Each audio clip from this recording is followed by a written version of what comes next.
All right, so you can expect me to ask you a question regarding the net filtration pressure. So basically, I'm just going to change the colloosmotic pressure or change the glomerular hydrostatic pressure and then ask you to interpret it whether you get filtrations or not. Okay. This shows you the similar thing. So we calculate that the glomerular filtration rate is about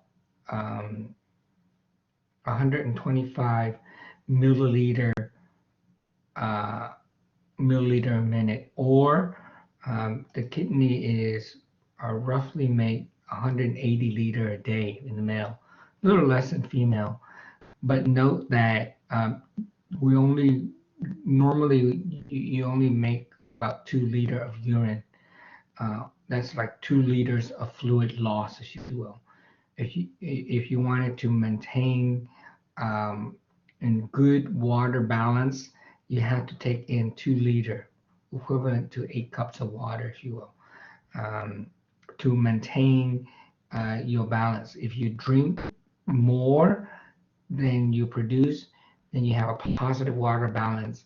If you don't drink enough and you have more urine output, then you have a negative water balance.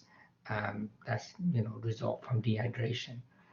Note 99% of the filtrate get reabsorbed. Okay, reabsorbed. All right. So, what are some of the um, causes or the consequences if you have too much glomerular filtration rate? Obviously, if you filter too much, you're going to lose a lot of fluid. You're going to get to dehydration, right? You can probably lose electrolyte as well. At the same time, if your glomerular filtration rate is not that high, you're going to have those Bun number will be increased. Okay, your nitrogenous compound will be increased. It could possibly lead to azotemia, right? And so the the kidney then has this regulation that allows you to have this normal range of glomerular filtration rate.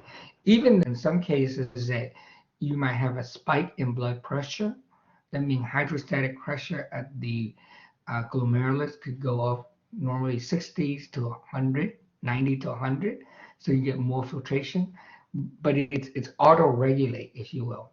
And the regulation that allows you to have normal glomerular filtration rate is determined by 3 things called the auto-regulation, the sympathetic control, and then for the long term is the hormonal, if you will, which we saw already as a mechanism to increases the blood pressure. For example, if your blood pressure is too low, is through renin, which is convert angiotensinogen to angiotensin 1, and angiotensin 1 converts to angiotensin 2 by ACE, and angiotensin 2 does 2 things.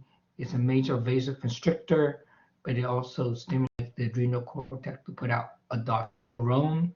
Aldosterone stimulates the renal tubule to take back sodium, and then water will follow. All right. Now, this autoregulation is um, is mediated by the juxtaglomerular apparatus. Okay. By juxta just glomerular apparatus. So what is the juxtaglomerular apparatus? This is what the juxtaglomerular apparatus would look like. It would have, note the things or component. You have the macula densa cell here, which is part of the distal convoluted tubule. Okay? So in fact, if you look at the nephron, you have the Bowman's capsule here, the proximal convoluted tubule here, the loops of Henle, the distal convoluted tubule, and then the collecting duct, right? Normally you see that. But what happened is that the distal portion comes around and it sits next to, you see here, it sits next to the afferents arteriole and the efferents arteriole here. So at this part right there, this is formed what we consider as the juxtaglomerular apparatus. And so what this idea is that the macula densa cell, you see here, which is part of that, it is sensing how much salt it is. Okay, it's monitoring the salt. So if you filter a lot, right? So the filtrate will goes to the proximal convoluted tubule, and it goes through the loops of Henle really fast, right? And then it goes to the distal convoluted tubule. And the cells are saying, hey, there's salts here. That means that there's too much filtration. Slow it down. How does it slow it down?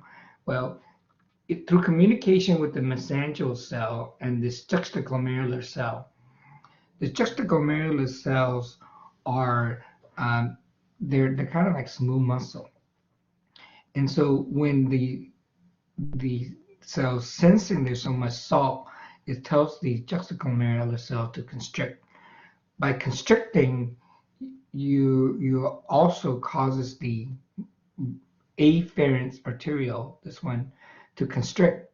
And so if the afferents constrict, not a lot of blood can get into the filtrate, into the glomerulus, and then the filtration rate will goes down. So it's a way to regulate it so that it doesn't prevent too much filtration. You go back and say, oh, let's decrease this filtration.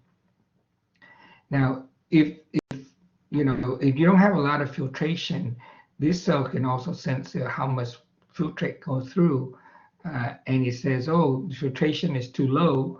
Then what you could do is you constricted the efferents arteriole. Okay, by constricting the efferents arteriole, more blood gets into the glomerulus, but less can go out. So that will be increases the filtration rate if you're constricting the efferents arteriole. And the other mechanism that usually we saw that sympathetic fiber and part of the epinephrines and norepinephrine is a vasoconstrictor as well. So if too much filtration sympathetic can constrict it, stimulates this to constrict, so then reduces the filtration. Okay.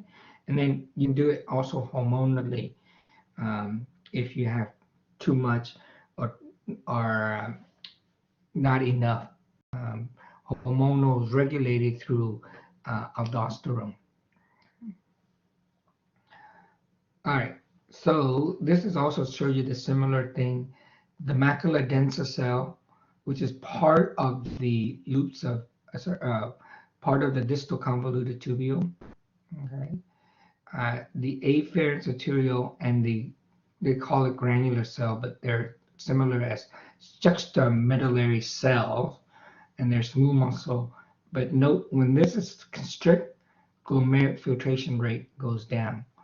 The efferent arteriole constrict, glomerular filtration rate goes up. Okay. And this auto regulations is there so that ensures that if your blood pressure is too high, right, you want it to manageable. The higher the blood pressure, potentially you can have a lot of filtration, right? And so you constricted the afferents arteriole so that it reduces it. And on the other hand, if your blood pressure is low, you want to increase the filtration by constricting the afferents arteriole. So then the idea is that if the blood pressure is within the range from 80 to 170 systolic pressure, the kidney can auto-regulate itself so that it doesn't really adjust instantly with high blood pressure or adjust instantly when you drop in blood pressure. It can auto-regulate itself. Okay, but of course, if you have too high blood pressure, we call that chronic hypertension, you can damage this filtration membrane. Okay?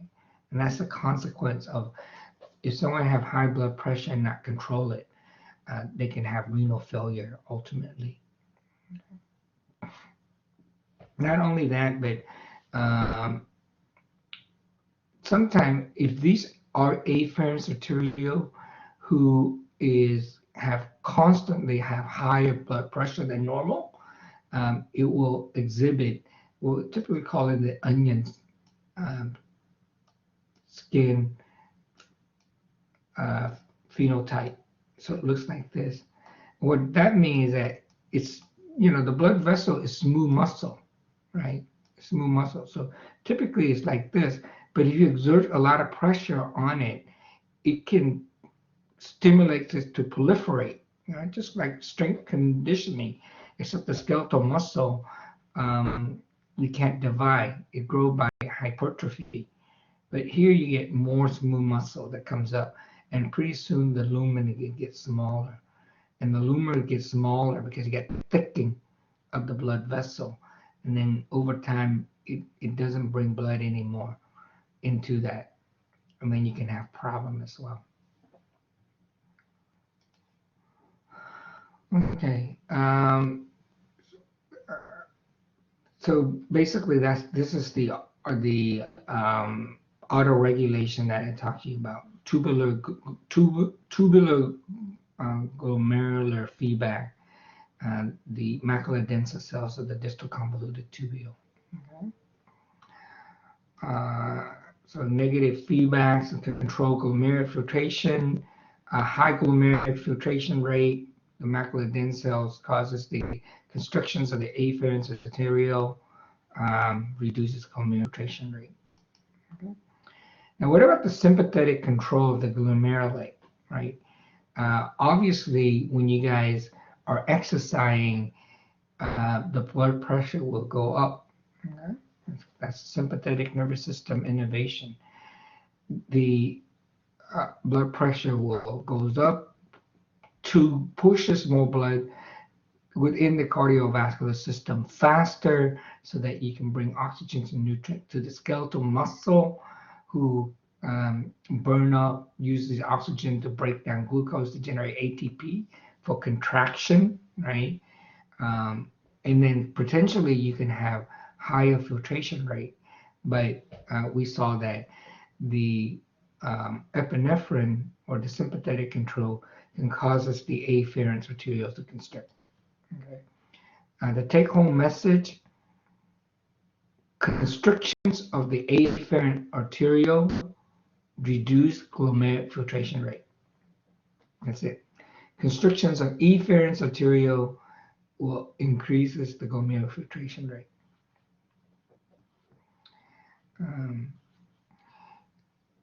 Another important thing with the sympathetic nervous response, people always say that the sympathetic is related to fight or flight, right? To fight or flight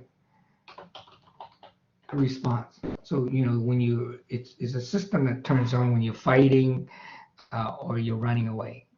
I told my student, think of it as the sympathetic is related to 3 E's, which is emergency, excitement, or exercise. That's usually what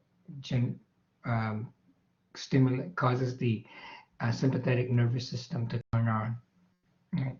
Now, as part of the cardiovascular system, we only have 5 liters of blood, and so when you're fighting, right, you want the blood to flow only to the area that you need it, like skeletal muscle, right? Maybe to hold the sores, to kill your enemy, right? To the lung to increase its respiratory rate, right? You don't want blood to go into the digestive system, because you're fighting. Why do you need to digest food, right? So blood is shunted away from the digestive system. So similarly, when you're fighting, you don't want to produce this urine. You want the blood to be shunted away from the kidney, go back to the general circulation, to the heart, to the lung, to the skeletal muscle. And so by causes the afferents arteriole strict, the glomerular filtration rate goes down. So thereby redirecting the blood, okay, to the major organ like the heart, the brains, and the lung. And this response is also kicked in if you have blood loss, if you will, right? You losing blood and you have to reserve the remaining fluid to the vital organ. You can't just send it to the urinary system where you're losing fluid to the urinary system. What? You're already losing blood, so you can cause this the afferent arterial constriction. So the take-home message again: constriction of the afferent arterial will decrease glomerular filtration rate.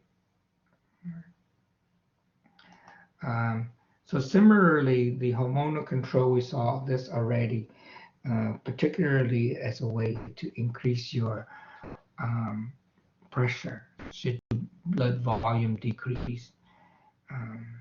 The angiotensin, the kidney, the liver put out angiotensinogen, kidney put out renin, and renin is actually produced by the juxtaglomerular cell near the as part of the juxtaglomerular apparatus.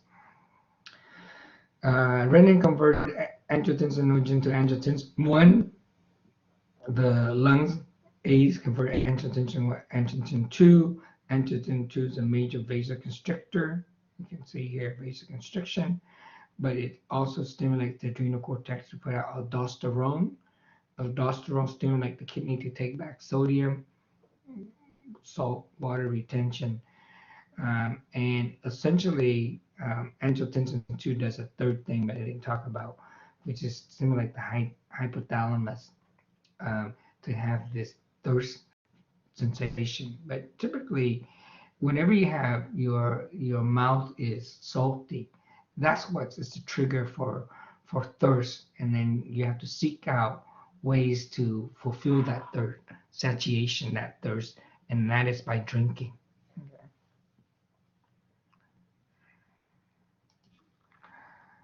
Angiotensin 2, we already say that was stimulates the kidney to take back sodium, and if sodium will follow.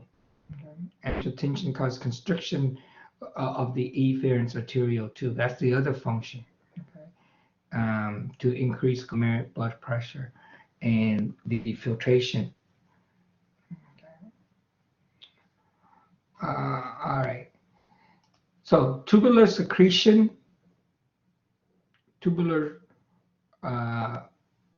this is tubular reabsorption, and this is tubular secretion.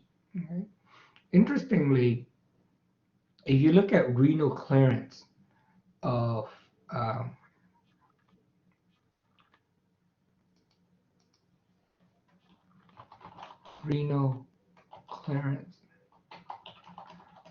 creatinine is 140 ml, 140 ml per minute. What this suggests is that glomerular filtration rate for most people is about 125 mLs per minute, right? So with inulin, the maximum that you can clear of inulin is about 125 ml of blood clear of inulin. But with creatinine, the kidney can remove not 125 but 140, even more than what the is being cleared through the filtration. All right, filtration rate. Filtration rate should be only 125 per minute. This is 140, right, per minute. So what happened? Why this is the case? Well, it turns out that creatinine is filtered here at a normal rate about 125 per ml, 125 ml per minute, right? But it doesn't get reabsorbed. But what happened is that some of creatinine that goes down here is being secreted. So here is another way to clear creatinine by secretion. So creatinine in here is being secreted into the urine and comes out. That's why you get 140 ml. Okay. Yeah, a lot of drugs is getting clear from the general circulation is through this secretion from the peritubular capillary into the distal convoluted tubule, if you will.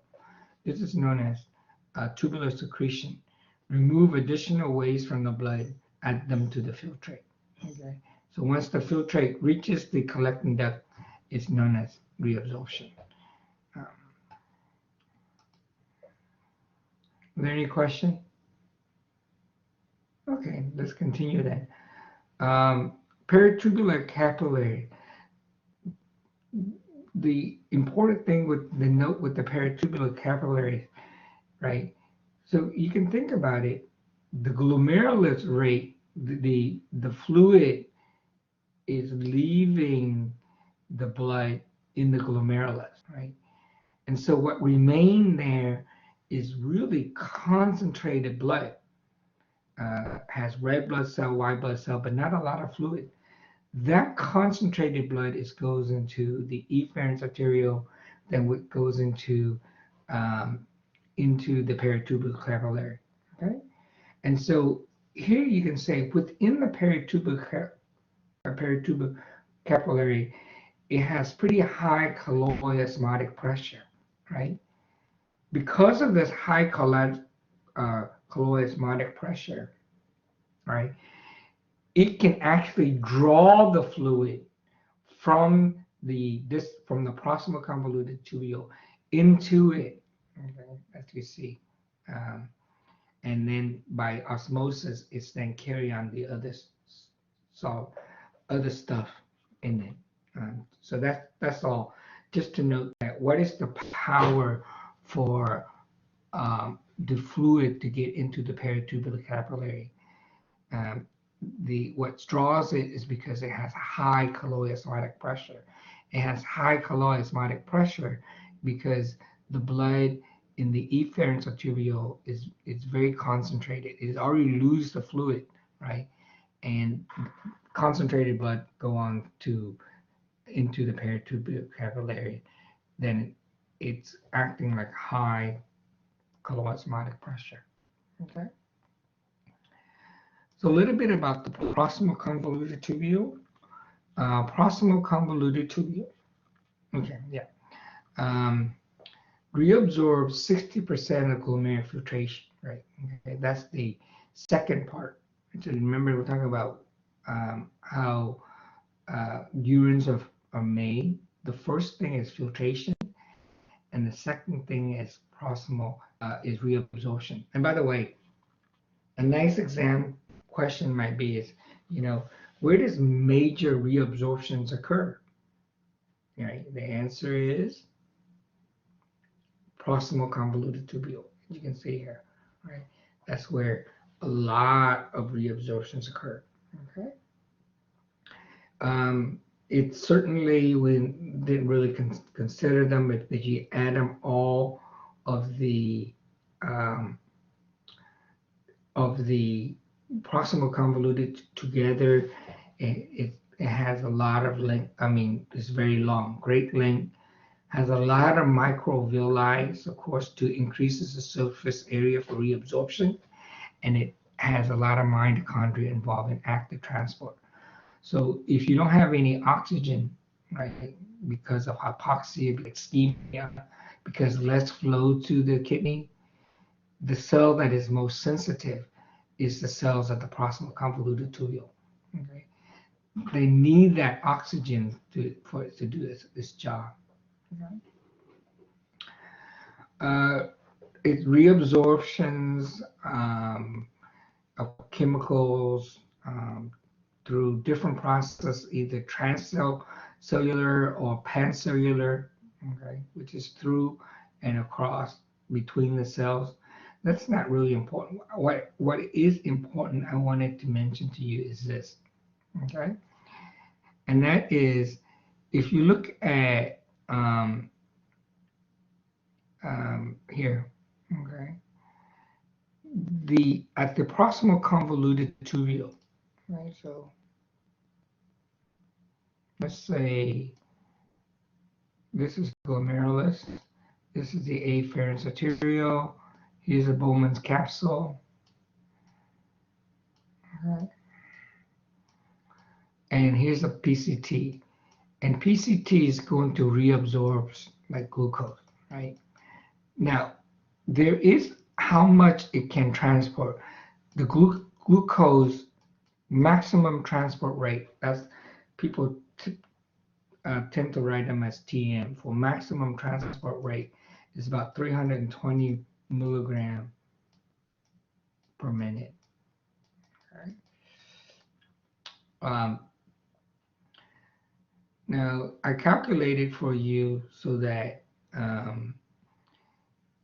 if your blood glucose level, right, is greater than 220 milligram per deciliter. Deciliter refers to as 220 milligram per 100 milliliter. Right? That's what it means. Now we know that the kidney can remove not 100, but 125 ml. So correspondingly, in 125 is about 320 milligram, okay, per minute. So that means it's really just the threshold. If your blood glucose level is above that, say 400 milligram per deciliter, right? Then you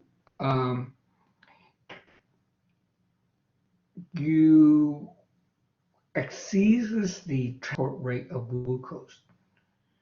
Right? That means too much glucose in the filtrate. It's trying to reabsorb back, but it can't. Right? And so glucose ends up in the urine. It's known as glycosuria. In fact, there is some drugs now. I think I told you there's a drug called Invokana. Now, it's a medication used to treat type 2 um, diabetes. And in type 2 diabetes, they're insulin resistant. The patient have a blood glucose levels high. They put out insulin, and the insulin stimulates the cell to put out glucose, but the cell is not putting out glucose receptor.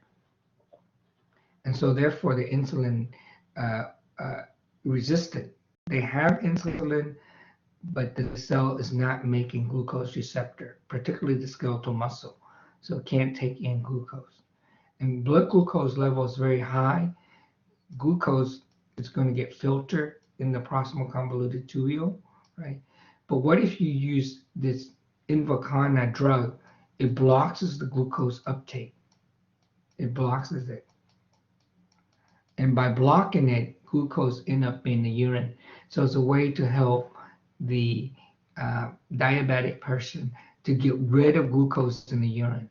Okay, the more they do it, the blood glucose level goes down because without Invokana, most of these glucose get take up anyway. So if it's high in the blood, it get filtered, but it takes back and it get high up again. You see. All right, so glycosuria is a good term to denote that means glucose in the urine. If you say glycosuria, that suggested diabetes mellitus. And typically, the other signs and symptoms of glycosuria is also polyuria.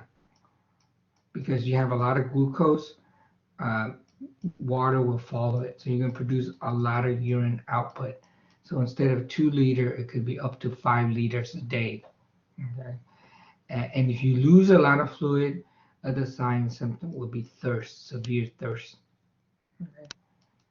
So those are your sign of someone who has diabetes. Okay.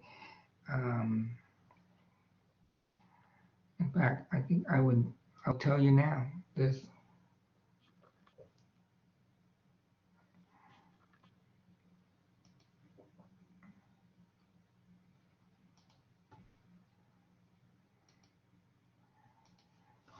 Okay, so a little bit about diabetes mellitus.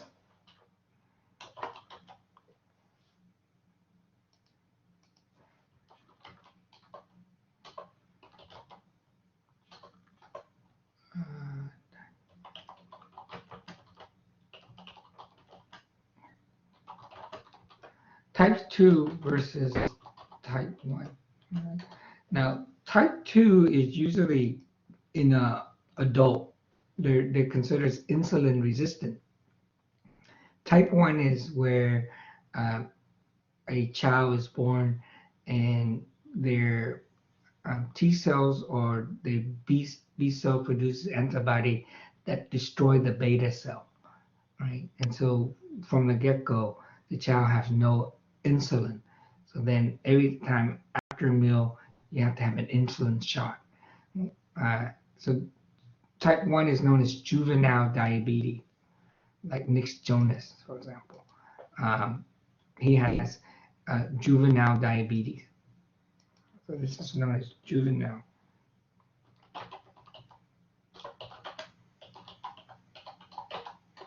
Whereas type 2 is often defined as the adult onset. So, and you see in people who are obese, typically, okay? Now, in both of these cases, they cannot regulate the blood glucose, right? So, dysregulation of blood glucose. And so what I mean by that is fasting blood glucose should be somewhere around 90, okay? 70 to 90 milligram per deciliter. That's a normal.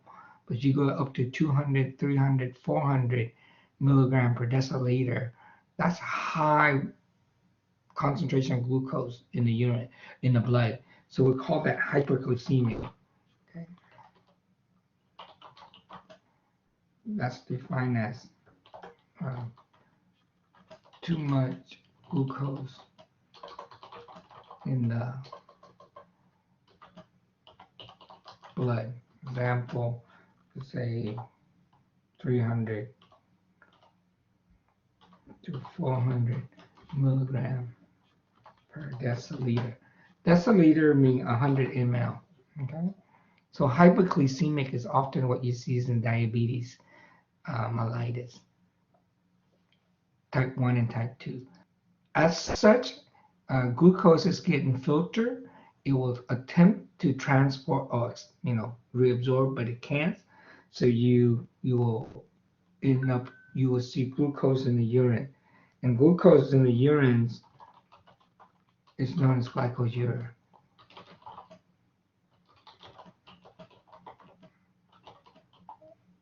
Glycose, glycose,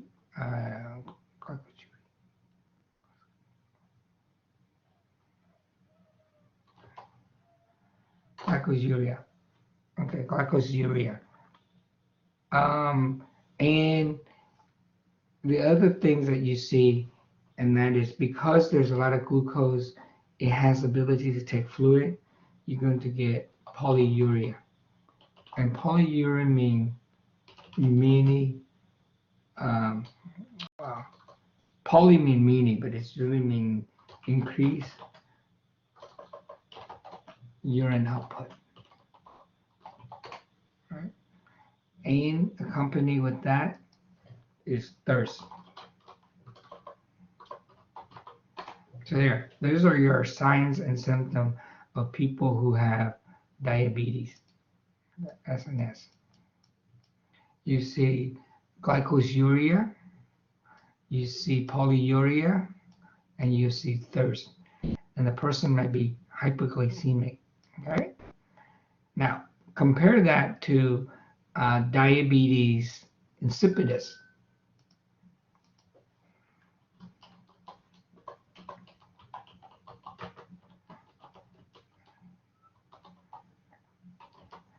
Okay?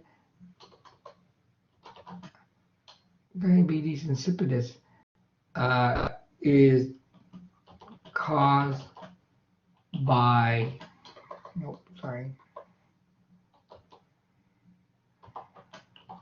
by hyposecretion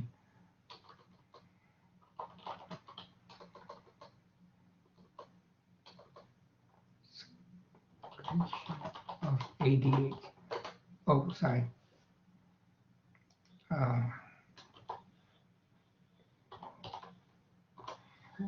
ADH.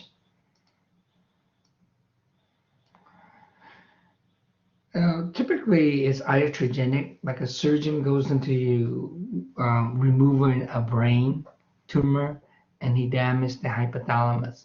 Now the hypothalamus cannot release ADH, and ADH is antidiuretic hormone.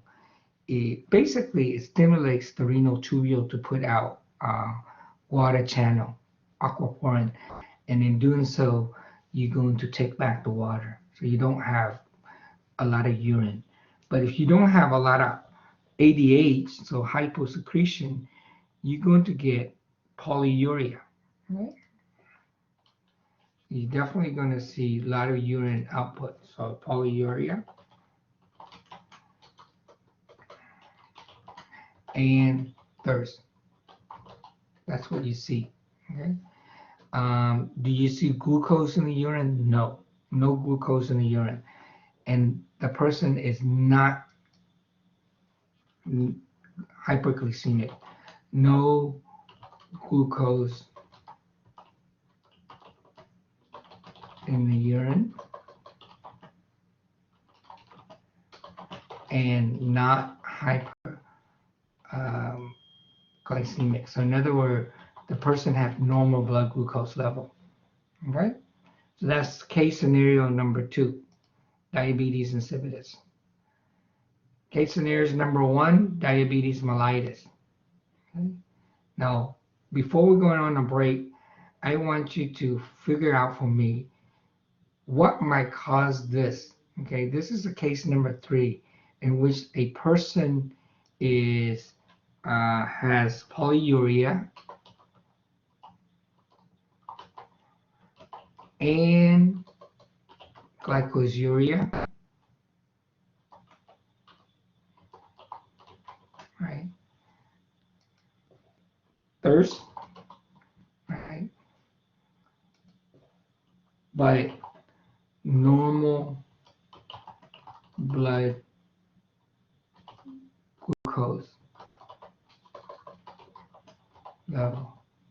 Okay? All right. So here's a third person, a third patient. You see glucose in his urine, right? But he has normal blood glucose level. So what might cause that? Right. So I'm going to give you guys a 5-minute break. Let's see if we can calculate what this is, and I hope to finish today's lecture maybe around 8:30, and we can start the male and female reproductive system next week. Okay. I mean the following week. We don't have to do that today. Is that okay? Yes, Where's it's fine. everybody? Okay, fine. All right. So I'm going to give you a 5-minute break, and in that break, tell for me what might cause this person to have glucose in the urine. As such, they produce a lot of urine output and accompanied with thirst, but they have normal blood glucose level. So what might cause that?